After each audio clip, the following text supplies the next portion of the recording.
magandang umaga po sa inyo lahat, magandang araw po sa inyo lahat at alhamdulillah dumating naman tayo sa punto ng itong pagmalimit nating paunti-unti sa mga sumusubaybay sa ating vlog na Magbalik Islam Channel.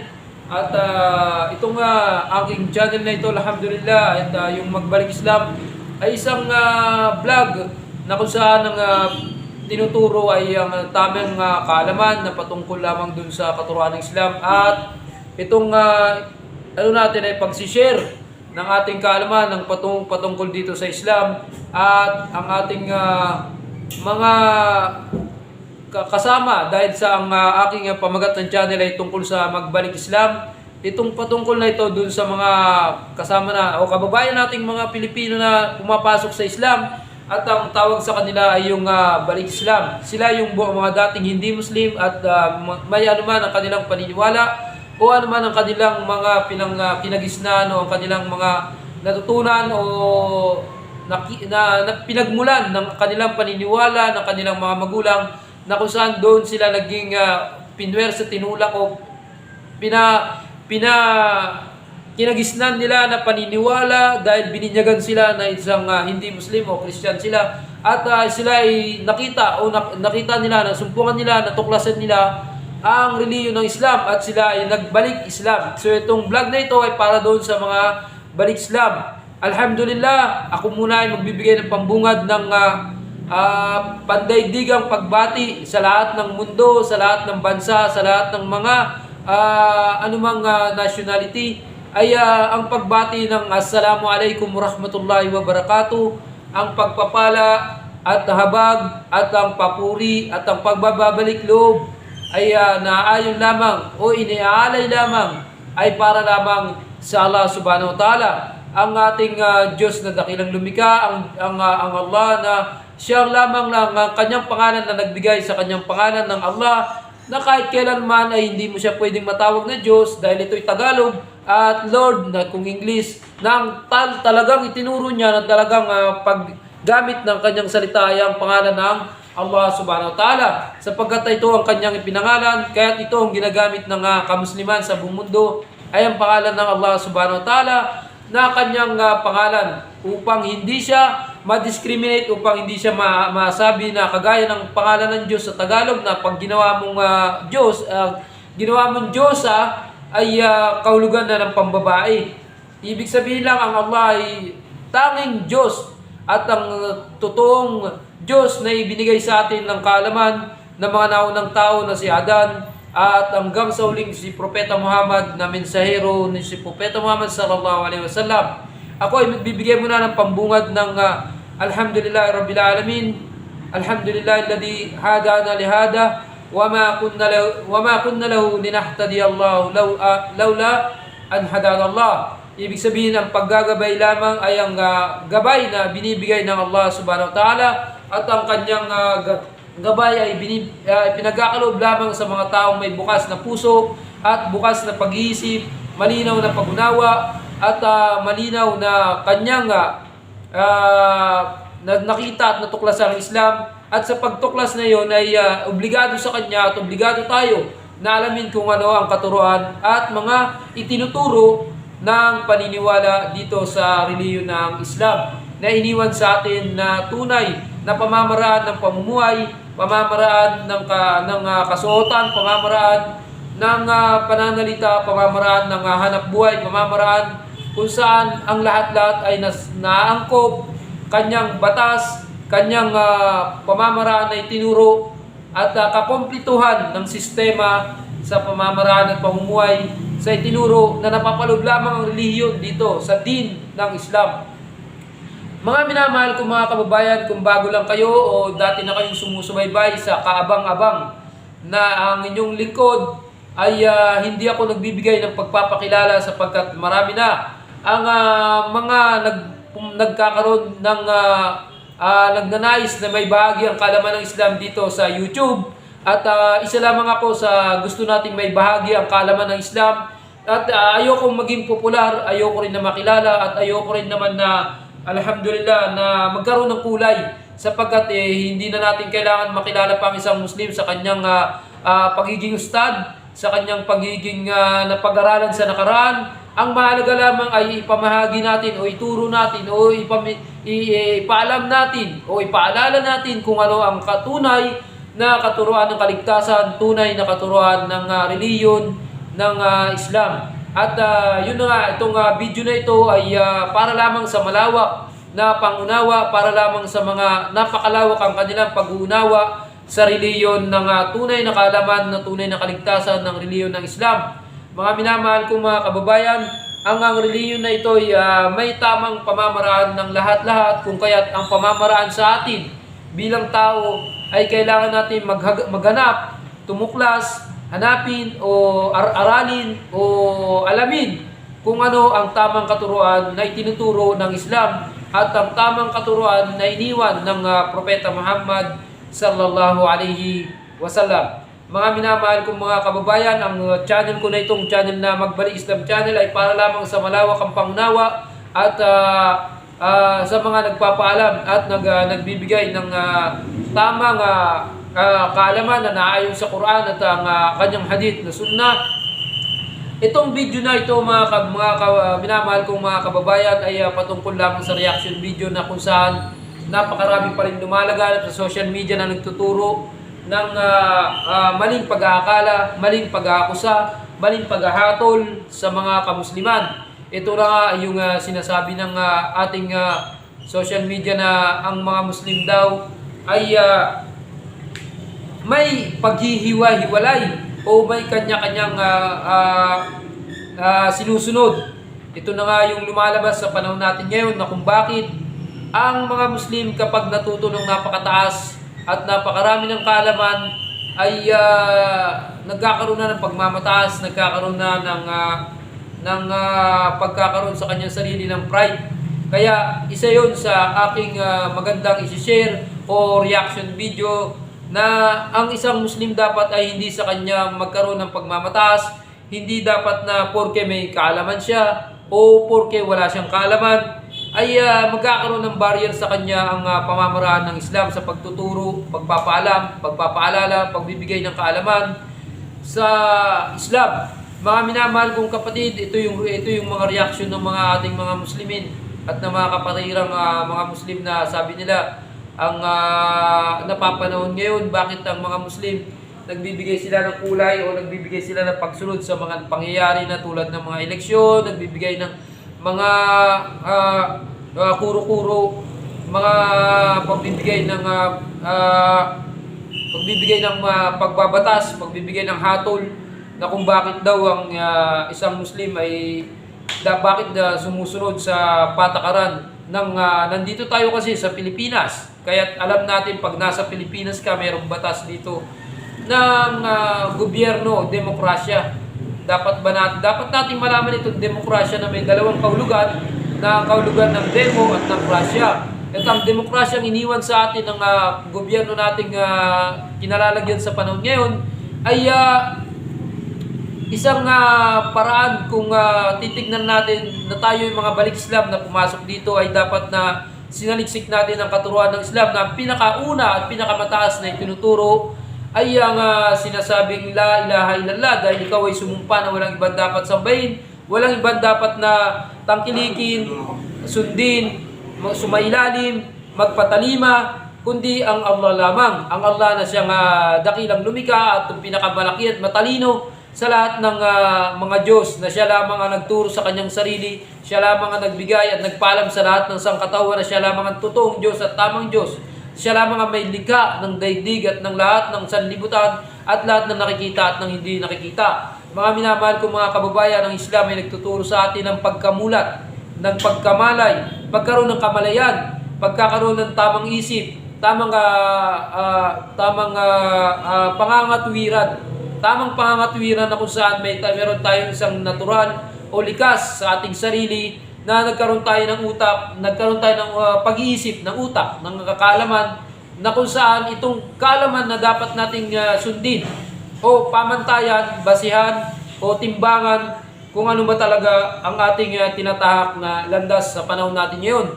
alam natin na itong panghuhusga ay normal na lang sa isang Pilipino at natural na lang sa isang kagaya natin ng lahi na kapag tayo ay nagkaroon ng mga suliranin, nagkaroon ng mga pagkakaroon ng pagdududa ay agad-agad nating hinahatulan, agad-agad nating hinuhusgahan. Mga minamahal kong mga kababayan, kapatiran na rin dito sa Islam at mga kabalik Islam, ay wag po tayong musga sa kung ano po ang nakikita natin na mga panghuhusga sa atin. Wag po natin husgahan ang isang kapatid na Muslim na kesyo ganun ang kanyang ginagawa o ganun ang kanyang pagkakapaniwala. Ay ano ang masasabi niya pagdating doon sa ganung bagay. Ibig sabihin lang pag tinanong mo ang isang kapatid na ganun, ibig sabihin ay pagmamataas sa kanyang sarili na ganun na ba ang kanyang narating sa kaalaman? Ganun na ba ang kanyang narating? Ito rin yung isang pagsishare ko sa mga hindi pa Muslim na sa panahon natin ngayon, mismo kasi sa kamusliman na rin, sa utak ng sa pagiging natural ng isang tao ay nagkakaroon na rin siya ng kaisipan ng kaduranin. Ibig sabihin yung mga paninira sa Islam. Tayo ng kapatiran ng mga Muslim, hindi natin alam na sumisira tayo sa Islam. Kaya dapat nating alamin kung ano ba talaga yung mga kamangmangan na pumasok sa isip natin. Kung ano yung ignorant na minsan na-internalize na natin, minsan na natanggap na natin sa isip at sa puso natin na kung saan sa pang-araw-araw na nangyayari dito ay hindi natin may pagkakaila na ang kamangmangan ay laganap. Ang kamangmangan ay nandiyan sa tabi natin. Ang kamangmangan ay nakikita na ng ating mata at nakikita ng nararamdaman na natin. Itong kamangmangan na ito ay napakarami na sapagkat ang panahon natin ngayon ay panahon na talagang laganap ang ignorant. Mga minamahal ko mga kapatid, mga kababayan, ang ignorant na ito ay nagtuturo pa sa atin minsan ng pagkaligaw ng sarili nating pagpapasya, sariling desisyon, sariling paghahatol, na dapat ay huwag nating bigyan sa puso natin ng mga yun. Lalo na kung wala kang kaalaman, hindi mo alam yung mga bagay na iyon, ay maliligaw ka. Ito lamang ang maiiwan ko kasi tayo mayroong natural o likas na piliin ng landas. Kung may gabi, may araw, may masama, may mabuti, may kaalaman at may kamangmangan. So kung ikaw may kaalaman, dapat malaman mo itong kamangmangan na para hindi ka maligaw. Kung ikaw may kaalaman, dapat isipin mo na may kamangmangan na pumapasok sa iyong kaalaman. So mga minamahal ko mga kabalik Islam, ang pangyayari po sa panahon natin ngayon ay panghusga sa isang kapatiran na pagka ikaw ay mataas na ang kaalaman mo at nagkakaroon ka ng separation sa iyong sarili na ikaw ay napapabilang na sa mga may kaalaman, o ikaw naman walang kaalaman ay napapabilang ka na doon sa isang Muslim na mapasasabi mong deboto o radikal sa mga panahon natin ngayon, kasi nagkakaroon na ng panghahatol sa mga nakikita natin sa pang-araw-araw. Kung isa ka pang Muslim, kung isa ka man deboto na Katoliko, kung isa ka man makikita mo ang mga kaisipan ng mga tao sa panahon ngayon ay panghahatol, judgmental, o husgahan mo ayon sa kanyang kaayusan, ayon sa kanyang katayuan sa buhay, ayon sa kanyang pinagdadaanan sa buhay. Mga minamahal ko mga kababayan, napakalungkot mo na isipin, napakalungkot po ng katotohanan na ito na po ang nangyayari sa panahon natin ngayon. Hindi po natin alam na mismo sa ating sarili napapasukan na tayo ng kamangmangan. Sinabi po doon sa Suratul Mudaththir, versikulo 41, sabi doon na anil mujrimin, itong mga mujrim na ito, mga kriminal, ay na tinatanong nila ang isa't isa hinggil sa mga walang pananampalataya na gumawa ng pang-aapi mismo sa karapatan ng kanilang mga sarili. Inaapi nila yung kanilang sarili. Ibig sabihin, ito yung una kong vlog na patungkol doon sa ang kalaban natin ay ang ating sarili. Totoo yun mga kabalik Islam, ang sarili natin ang kalaban natin. Sapagkat ang sarili din natin na magdadala sa atin sa kabutihan, sa tinatahak ng buhay natin, kung kaya't ito rin sarili natin na magdadala sa atin ng kumukontra sa ating mga kagustuhan. Itong pagkukontra sa ating kagustuhan, ito yung kalaban ng ating sarili. Sabi pa ng mga ibang philosopher, yourself is your worst enemy. Yung sarili mo, yung matindi mong kalaban. Inuulit-ulit ko ulit mismo kasi dahil ito'y payo ko sa aking sarili at payo na rin sa mga isang sumusubaybay sa atin na ako naman hindi naman kaabang-abang o ang inyong abang lingkod na isa lamang may narating na tamang kaalaman, hindi mataas at hindi rin naman mababa, kaya ayaw natin pumasok doon sa sinasabing meron tayong pride, meron tayong narating na kaalaman, ay ayaw natin makilala po doon, mga minamahal kong kaibigan. At karugtong doon sa verse na yun, sa versikulo 42, sabi niya doon, masalaka kung pisakar. Ano ba, sabi niya, pinakamalapit na kahulugan doon, ano ba naging sani ng inyong pagpasok sa impyerno? Na sinabi, na sinani na malasap ninyo ang init. Patunay na mayroong parusa sa kabilang buhay, sa impyerno, na may init nito. Kalulam, sumunod niyang bersikulo, kalulam na kung minal musallin. At ang malapit niyang kahulugan doon, sasabihin ng mga masasama, hindi kami kabilang sa mga yaong nagsasagawa ng pagsasala sa daigdig. Ibig sabihin na isulat na po sa banal na Quran na ang sala, tulad ng binanggit natin sa una, ay unang itatanong sa atin ng Allah Subhanahu wa Ta'ala, at ito rin ang mga sanhi ng pagkakaparusa sa impyerno, kung bakit, anong nangyari sa iyo, sabi niya doon, na bakit mo iniwan ang pagsasala at hindi kami kabilang sa mga yung nagsasagawa ng nagsasala raw, hindi sila nagsasala sa mundo. Walam na kun nuti'amul miskin. Isa raw ito. Isa pa doon ay at hindi kami nagbibigay ng mga kawang gawa o nagmamagandang loob sa mga mahihirap at duka. Wa kunna minal nakhudu ma'al kha'idin. Sabi doon, na kung kaya kami ay nalulung sa pagkukwentuhan ng mga walang kabuluhang bagay kasama sa mga naninlang at mga naligaw. Sabihin, ang mga nangyayari natin, mga minamahal kong kabalik Islam dito sa mundo ay naisulat na po sa banal na Quran, at ang mga kabangmangan ay naisulat na po, at ang mga kaparusahan ay naisulat na pong malinaw sa banal na Quran. Mga minamahal kong kabalik Islam, at itong reaction video na ito ay patungkol po dun sa ating sarili, na napasok po tayo ng kamangmangan sa ating sarili, panghuhusga, panghahatol sa ating mga kapatirang kamusliman, na dapat po nating malaman na maging pantay po tayo, maging level lamang po tayo doon sa level ng katamtaman na narating. Ibig sabihin, walang mataas dahil makakapagdala sa atin ng pride na kesyo may mataas na tayong narating, mataas na ating kaalaman, at magdadala sa atin ng pagmamataas, pagmamayabang.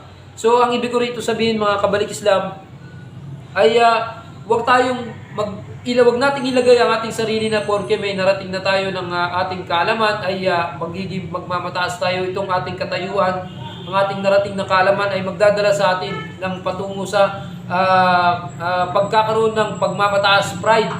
Mga minamahal ko mga kabalik Islam, ang iniutos po sa atin ng Allah Subhanahu wa Ta'ala ay wag po tayong mataas, wag po tayong maging mapalalo, ibig sabihin maging mayabang sa ating kaalaman, dahil ito nagiging dahilan, nagiging sanhi ng panghahatol natin sa mga kamusliman na nangyayari po sa panahon natin ngayon, na kapag ikaw ay may kaalaman at nakita mo ang isang Muslim na naniligaw, ay uhusgahan mo na siya na ayon sa iyong nakikita, na dapat daanin natin sa mabuting pamamaraan, tulad ng itong aking vlog na ito, na nagsishare ako sa inyo ng reaction video, na kailangan po talaga sa ating sarili. Sikapin natin ang ating sarili na magbasa po ng mga aral sa Islam, sa Quran po, tulad ng aking mga live video, na aralin po natin ang Islam na ayon doon sa Quran, sapagkat ang ating gabay at ang ating text ay ang Quran. Kung kaya tinihikayat ko po kayong mga kabalik Islam na magkaroon kayo ng app ng Quran doon sa ating mga gadget, doon sa ating mga cellphone, iPhone, smartphone at tablet, na kailangan meron po tayong app ng Quran, sapagkat itong Quran ay ng linaw, na tamang katuruan, na walang pagdududa, lalo na yung Quran ngayon na app na English, na mayroong Tagalog. Inshallah, pagka merong Tagalog ang ating app ng Quran na ito, ay magiging madali nating maunawaan, magiging madali nating maintindihan kung ano ang katuruan ng sinasabi ng Quran. Sapagkat ito yung nearest niyang kahulugan, pinakamalapit niya. Malapit lang, Kasi ang Quran dapat i-translate siya doon sa sarili niyang Arabic na Quran. Ang Quran ay Arabic, na ang kanyang translation ay manggagaling sa Arabic, at ang kanyang pinaka-nearest niyang translation yung English, at pinaka-nearest ng nearest pa yung Tagalog. So, hindi pa yun yung eksaktong kahulugan ng Arabic, kaya minsan ayaw kong hamakin o pasukin ang pagbibigay ng translation dito, kasi ito yung nearest lang, pinakamalapit lang na kahulugan doon sa lingwahe ng Arabic sa Quran. At itong Tagalog ay hindi siya Quran, sapagkat ito yung pinakamalapit niyang kahulugan. Mga minamahal kong kabalik Islam, inshallah, ay mag-comment kayo sa baba kung ano yung mga upcoming natin gusto nating talakayin sa ating vlog na ito na Magbalik Islam Channel. So inshallah ay may mga susunod pa tayong vlog na patungkol dito, na iiwan ko lamang na topic na topic o subject na tungkol po sa reaction video na ito pong sarili natin ay kalaban natin. Ito pong ating sarili na makapagliligaw sa atin o maggagabay sa atin sa tamang landas ng Islam, kung kaya't hinihikayat ko po ang aking sarili at ang lahat ng mga sumusubaybay sa ating channel na kung maaari po sana, sapagkat nakakaligaw na ang panahon natin ngayon, ay kung maaari sana ay mga balik Islam na pumasok sa Islam ay magdaawa po kayo, sapagkat ito'y makapagpapataas o mag-i-encourage sa atin na pag-aralan natin kung ano yung ating narating sa Islam. Kasi itong pinakamagandang wisdom sa Islam, na the more na natutunan mo yung Islam at isinasabuhay mo at itinuturo mo, ay magkakaroon ka ng kaisipan, magkakaroon ka ng posisyon sa iyong sarili na kailangan mo pang mag-aral, na kailangan mo pang samahan yung mga tunay na mga Muslim, yung mga tunay na may kaalaman, na kailangan mo pang aralin ng Islam, sapagkat itong Islam ay nagtuturo ng pamamaraan ng pamumuhay sa buong kabuuan nito. So, husgahan mo ang Islam na ayon sa kanyang kabuuan na tinuturo, na kailangan magkaroon ka ng paghahanap ng kaalaman, pagtutuklas ng kaalaman na yun ang pinakamahalaga sa isang kamusliman. Kung kaya't isa yun sa mga nabanggit ko, na ang isang Muslim kailangan maging kaibigan niya yung mga Muslim na may kaalaman, yung mga Muslim na nag-aaral o nagtuturo ng Islam, o yung mga Muslim na nagdadawa, sapagkat ito'y challenging sa buhay niya bilang isang balik Islam, na kailangan niyang madagdagan ng kaalaman at magkaroon ng tamang kaalaman pagdating sa Islam. Mga minamahal kong mga sumusubaybay sa vlog ko na ito, inshallah, ay disclaimer lamang po, siguro dito ko nawawakasan muna. Inshallah ay sa mga susunod dating mga vlog, iisip pa tayo ng magandang aya doon at magandang hindi ko pa nabubuksan yun patungkol doon sa tamang paghuhudo, tamang pag-ablution o yung ritual na pag-ablution. Ito yung ritual. So ibig sabihin, inshallah tatalakayin natin sa susunod nating vlog yun, at yung mga tamang sala, tamang pamamaraan ng sala, at yung mga makruhat doon sa sala, yung mga obligatory ng sala, yung mga farduhat, yung mga obligado na dapat mong gawin, at yung mga makruhat na hindi mo dapat gawin pagdating doon sa sala, at yung mga haram, yung mga sunna muna na dapat mong gawin, yung mga sunna doon sa sala, at yung mga muharramat, yung mga hindi mo dapat gawin sa sala. Mga minamahal kong mga kabalik Islam sa sumusubaybay rito sa aking vlog na ito, ay disclaimer lang po. Ang iiwan ko sa inyo ng disclaimer, ibig sabihin po, lahat po ng mga YouTuber ay meron silang disclaimer. Ang disclaimer yung na hindi po namin inaasahan na mangyari o hindi po namin gustong mangyari, na ang aming pong vlog na channel na ito ay isang paraan lamang po na para ituro sa inyo kung ano yung katuruan ng Islam. Isang paraan lamang sa mga naghahanap ng katanungan, naghahanap ng tamang sagot, tamang kaalaman pagdating sa Islam, mga tamang paliwanag po. Nag-iiwan po kami ng tamang kaalaman, tamang paliwanag sa Islam, na huwag po niyong husgahan ang Islam doon sa mga tao. Husgahan niyo po ang Islam doon sa tamang niyang kaalaman, doon sa Quran at Sunnah, at alamin niyo po ang tamang katuruan ng Islam. So, ang disclaimer na ito ay inaasahan ko na sana ito'y para lamang sa naghahanap ng kaalaman, sa searcher, naghahanap ng tamang kaalaman, mga may mga katanungan pagdating po sa katuruan ng Islam at naghahanap ng tamang pamamaraan ng pamumuhay, naghahanap ng tamang katuruan ng paniniwala at ng kanyang sarili sa pagtuklas sa kanyang sarili na ang tamang tatahakin lamang ay tamang pamamaraan ng Islam. At sa mga naniligaw dyan, may mga tanong doon sa tamang kaligtasan, tamang katuruan ng Islam, ay hanapin niyo po, tanungin niyo po o tuklasin niyo po ang relihiyon ng Islam. Ito ay chance for your lifetime o pagkakataon sa inyong buhay na pag nakita niyo ang Islam, makikita niyo po ang tamang landas na itinuturo ng pamumuhay, tamang landas na tamang patutunguhan ng ating buhay dito sa mundo patungo sa kabilang buhay. At dahil po ang mundo natin ay napakabilis at ang buhay po natin ay napakabilis at ang buhay po natin ay napakaiksi, wala pong pinipiling panahon, oras, araw, lugar, itsura, kaayusan, katayuan, posisyon sa pamumuhay ang ating pong kamatayan. Kapag dumating na po ang ating kamatayan, ay wala pong pinipili. Dapat nabanggit ko po, walang pinipili sa kanyang katayuan, ay kaayusan, pamantayan ng buhay, posisyon ng buhay, oras. Kapag dumating itong sakaratul maut, yung hapdi ng paghugot ng ating hininga, yung hapdi na mararanasan natin sa sinasabing sakaratul maut. Inshallah, ang Allah ay God's will, ang kaulugan ng inshallah, if God's will, ay inshallah parating pa tayo, may parating pa natin ang tamang katuruan ng Islam, inshallah. Yun po ang ating disclaimer na sana po sa mga naghahanap ng katanungan ay sana masumpungan ninyo ang Islam, tanungin ninyo ang Islam at yung may mga Muslim na may kaalaman, huwag ninyo pong husgahan ng mga Muslim na ayon po sa nakikita ng ating kapaligiran na nakakaligaw na ang tao sa ating Pilipino, nandoon pa rin yung sarili nating naiiwan ng pagsunod sa mga ninuno na sinasabi na ating sarili na ito ba yung ating mga dapat gawin na tayo ay sumunod sa mga kasabihan sa mga ating mga ninuno na hindi natin isipin na may tayo ay sariling natural na dapat nating hanapin.